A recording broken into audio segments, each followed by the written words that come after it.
ッシングギャングあずさ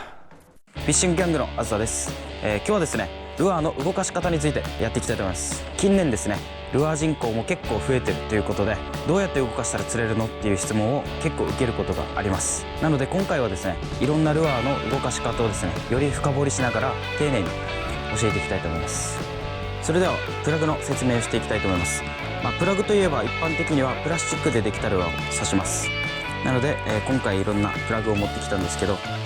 よく使用されるのがですね、こういったポッパーですね。水面を泳ぐポッパー、そしてミノーですね。こういった浮くタイプのフローティングミノー、沈むタイプのシンキングミノーとかがあります。そしてシンキングペンシルですね。あとはこういったバイブレーションといった感じで、上から下まで探れるプラグを、今日は持ってきました。こちらのプラグの中でも最もポピュラーなルアーが、こちらのミノーですね。このミノーですけど、今日はですねフローティングミノーという浮くタイプのミノー、そしてシンキングミノーという沈むタイプのミノー、この2つを持ってきているので、その動きを見ながらやっていきましょう。それではミノーを動かしていきたいと思います。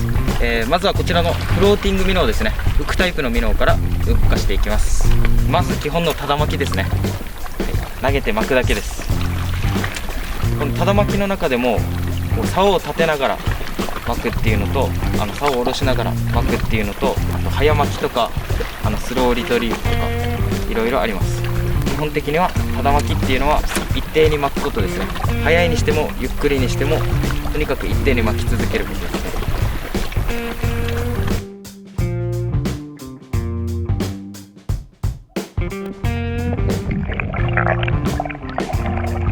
ただ巻きを入れるシチュエーションなんですけど、そこが見えてない場所で釣りをするときにですね、そことの距離感をつかむためにただ巻きをしたりします。それはどういうことかというと、ただ巻きをするとルアーが一定のレンジを引いてくるんですけど、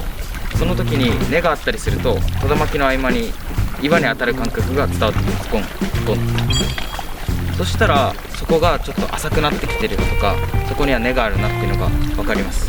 そこでですね、例えばアクションを入れてるとどこで根に当たってるのかっていうのが分からなくなるので、初めてのポイントで濁っていって水深がよく分からないっていう場所では結構ただ巻きを多用します。で早巻きをする時なんですけど、回遊魚とか目がいい魚、もしくはスピードの速い魚に対して見切られないようにするために早く巻きます。フィッシュイーターに追われてるとベイトフィッシュっていうのはもうスピードを上げて逃げるじゃないですか。そこでルアーをゆっくり泳がしてると、これって偽物だなと思ってやっぱ見切られることが多いので、そういった魚に見切られないようにするためには早巻きは必要です。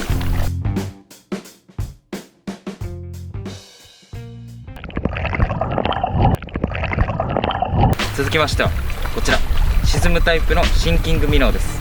これを実際に動かしていきたいと思います。こちらのシンキングミノーを使うシチュエーションとしては、水深が深い場所とかですね、ルアーを沈めて引いていきたい時などに使用します。それでは実際に動かしてみたいと思います。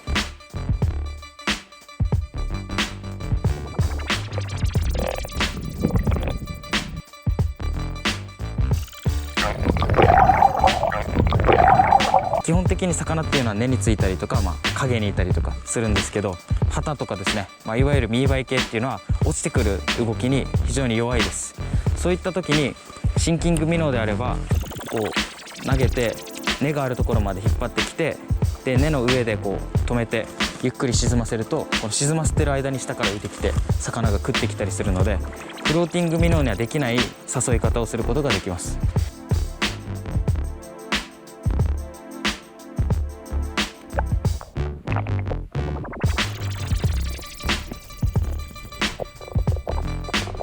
なので大きなメリットとしてはカウントダウンといって、ルアーを沈めて自分の引きたい水深を引いてこれるっていうメリットと、落ちてくるものに反応する魚に対して食わせの動かし方をすることができるっていう、この2つのメリットがあるので、そういったところでフローティングミノーとの使い分けを行います。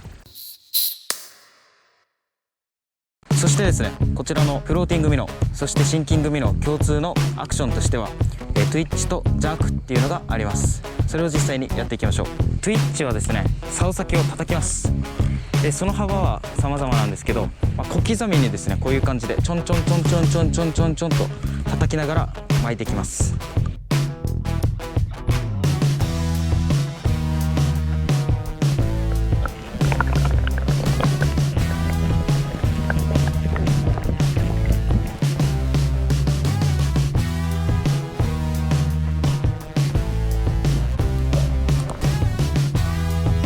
Twitch の中でも、例えばこうやってゆっくり誘ったりとか、こういう感じで早く誘ったりとか、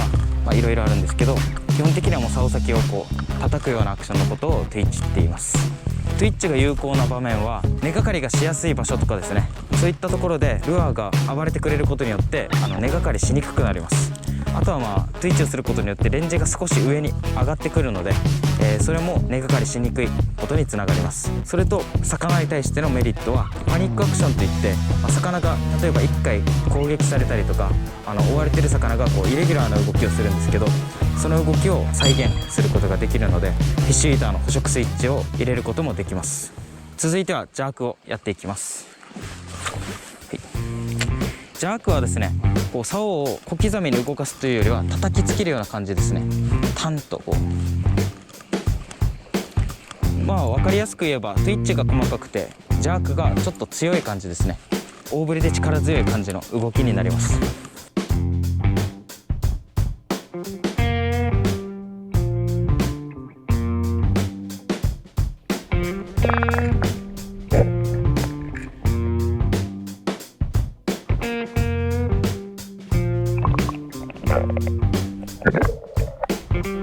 でこのジャークもTwitch同様に下に叩いたりするものもあれば、こうやって上に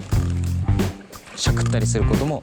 ジャークと言ったりします。上と下の差は使うルアーによって違いますね。潜らせたい時は基本的には下に叩いて、一定のレンジを引きながらジャークしたい時は上に煽ります。ジャークする時のメリットですね。Twitchしてる時よりもルアーの移動距離がバンと大きくなって、フィッシュイーターの視界からルアーが一瞬消えたりするので、その時にスイッチを入れたりすることができます。Twitch で見切るような魚にはジャークが有効なことが多いです。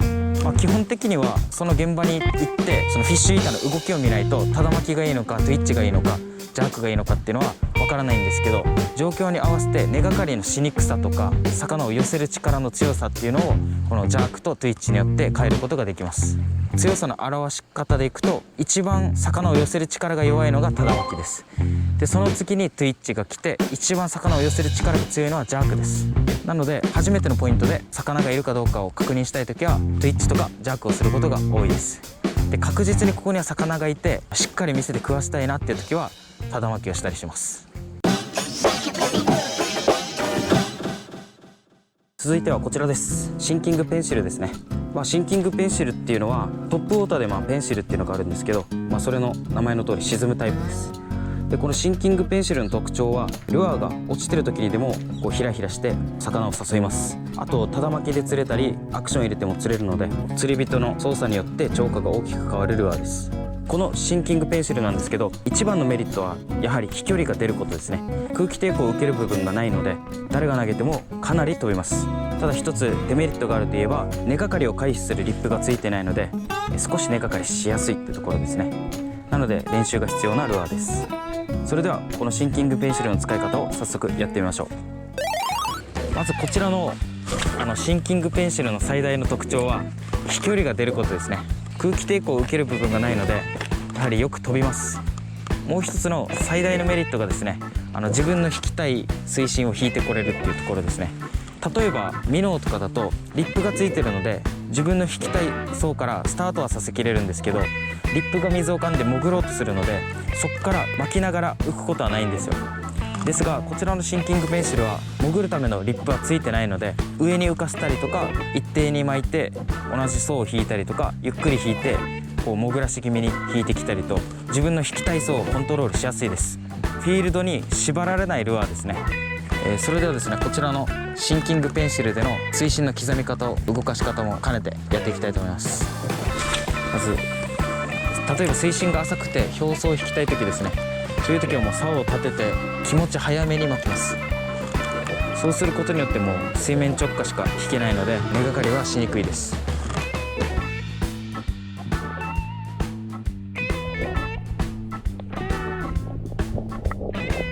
この使い方をするときは、例えば水面でボイルが起きていたりとか、根がかりしやすい場所、もしくは水深が浅い場所、そういったところでこの動かし方を対応します。でそれプラスですね、より釣果が期待できる動かし方がリフト&フォールなんですけど、ただのリフト&フォールだけではなくて、ルアーを浮かせるリフトの最中にTwitchをしてアクションを入れます。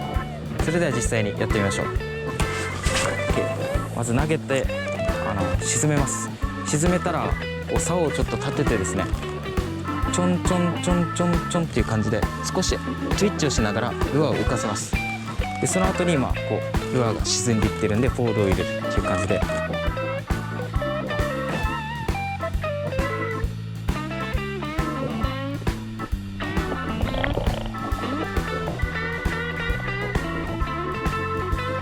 普通のリフト&フォールはこう竿を立てて沈めたり、あとはこう巻きでふわっと浮かせてフォールを入れたりとかするんですけど、それプラスですね、こうツイッチをトントントントンと入れて沈めることによって魚を強く寄せて、なおかつフォールで食わせるっていうことができるので、僕が結構ウェディングしてる時はツイッチさせながらリフト&フォールっていうのを主流に釣りをしています。シンキングペンシルはもう飛距離も出てですね、自分が引きたいレンジを引けて、でなおかつ食わせのフォールとスピードも買いやすいルアーなので、慣れてしまえば一番超過が期待できるルアーです。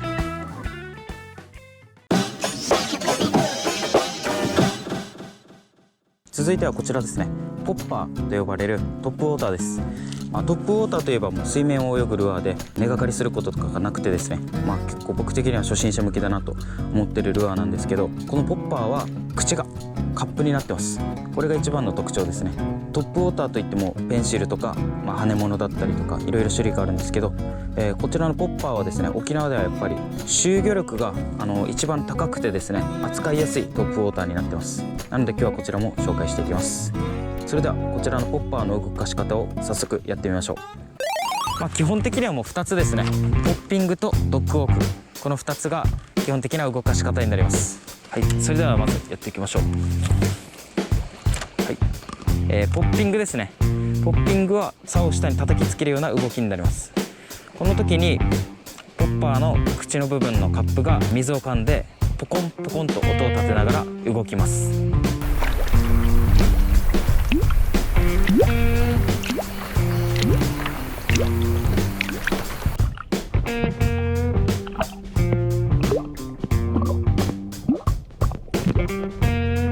ポッピングの中でもですね、力加減によって移動距離を抑えたりとか、逆に長く引きたいっていうのがコントロールすることができます。例えばチヌとか動きが遅い魚、点で誘うような魚に対してはトゥイッチの連続じゃないバージョンみたいな感じですね。もうルアーをあまり動かさないでその場で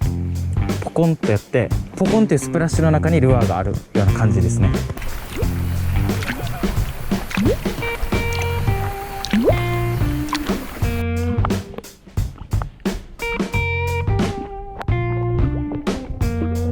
逆に言えばこのローニアージとかトレバリー系を狙うときは結構積極的に動かします。ポコンポコンポコンポコン鳴らして音で誘いながら、逆に止めるとああいう魚見切るので、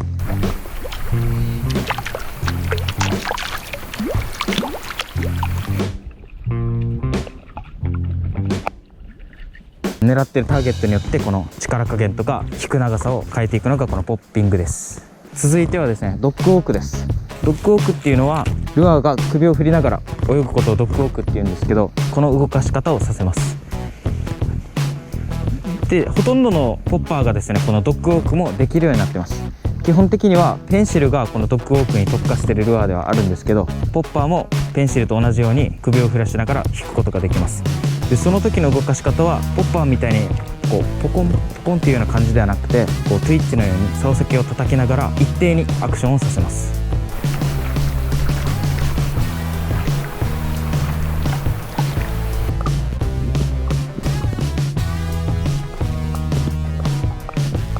トゥイッチとの違いは一定っていうところですかね。一定のリズムでタンタンタンタンタンタンタンタンと叩きながらリールを巻くスピードも一定です。こうすることによってポッパーがこう首を振りながらリズムよく動いてくれます。で例えばもう魚が見えている時であれば、このポッピングとドッグウォークを織り交ぜながら引くことによってより魚にスイッチ入れたりとか食わせたりすることができるので、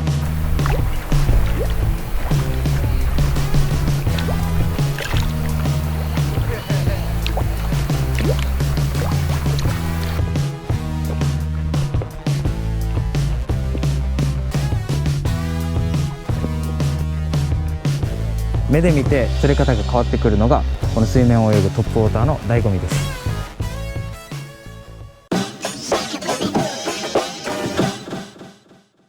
続いてはこちらです。バイブレーションですね。このルアーの出番というのはミノーとかシンキングペンシルとかでは探るのがちょっと難しいような水深が深い場所、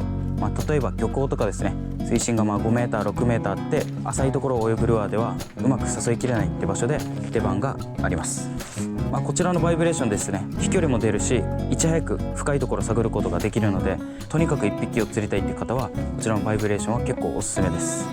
それではバイブレーションの使い方を実際にお見せしましょう。バイブレーションはですね、飛距離も出て広く探ることができるんですけど、基本的には深い場所で使うので、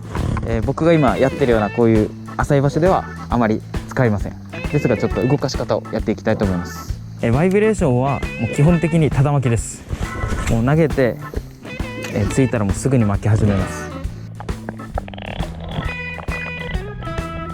先ほどちょっと説明したんですけど、このカウントダウンすることによってレンジを刻むことができます。なので使う時はこう投げて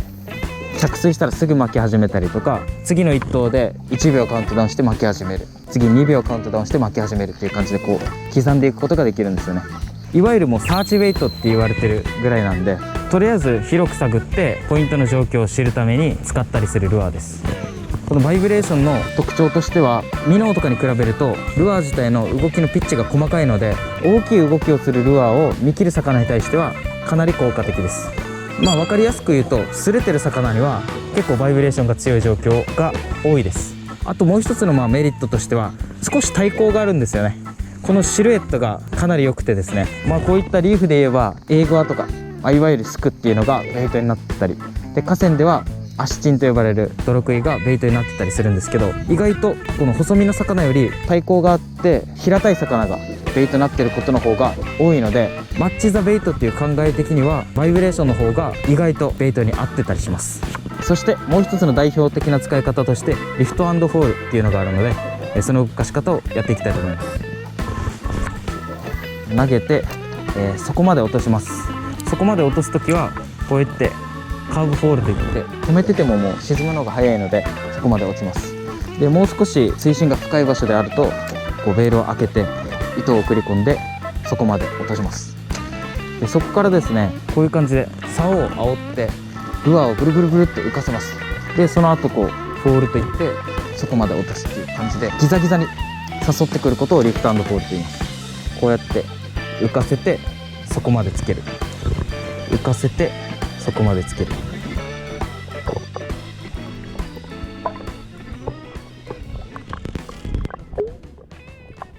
こういう感じで動かします。この動かし方をするときは結構水深がある場所ですね。僕が今立ってるような場所でやってるともうすぐ根がかりしてルアーをロストしてしまうんですけど、例えば漁港とか水深 5、6m ある場所ではこういったバイブレーションをリフト&フォールすることによって深場の底をですね丁寧に叩くことができるので、他のルアーでは引けない場所をより丁寧に探ることができます。ルアーをフォールさせるときにカーブフォールっていうのとフリーフォールっていうのがあるんですけど、そこについた合図の取り方について説明します。まずはカーブフォールですね。カーブフォールはもうこのままです。何もしなくていいです。もうベールを開けることもないし竿を送ることもないんですよ。浮かしてこのままですね。そうするとこうルアーが落ちていってる時にこうラインが入っていくので、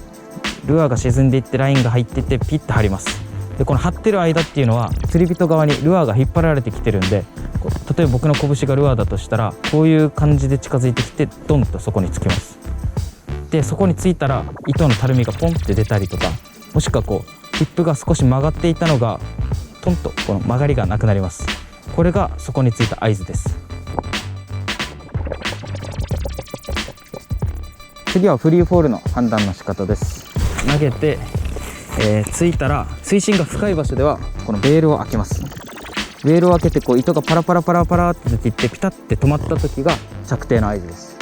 でそこから釣りをスタートして、でまたこうやって開けたりとかしゃくりを入れてこうやってフォールさせてピタッて止まったら着底したなっていうのが分かります。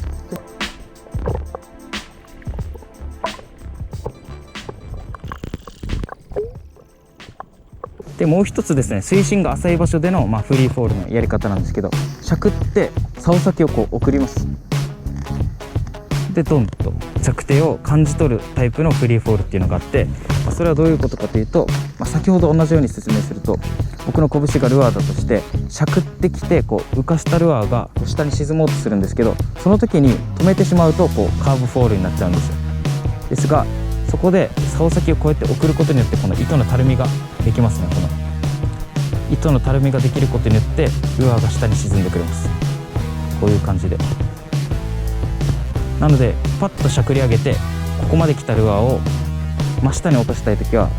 糸のたるみを作ってあげることでこうやって真下に落ちてくれるので、しゃくってこうやって送ることによってルアー自体は真下に落ちていってます。でもう一つのメリットがですね、こうしゃくって送ることによって張りすぎず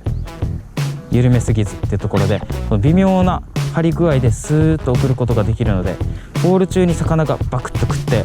こうトンって当たりが出た時に竿先にこう当たりが出るんですよね。手元にガツンっていう振動が伝わってくるので、ルアー自体は垂直に落ちてはいるんですけど、そこで魚が食った時にしっかり手元に当たりが来るっていうのがラインを送りながらのフリーフォールです。はい、ということで、ルアーの動かし方プラグ編でした。今回はポピュラーな4種類に絞って紹介しましたけど、他にもいろんなプラグがあり、またポイントによっても使い方様々あると思うんで、今日の使い方をベースに自分なりのまた新しいパターンとかを探してみてはどうでしょうか。今回もご視聴ありがとうございました。Fishing Gang, Atsusa.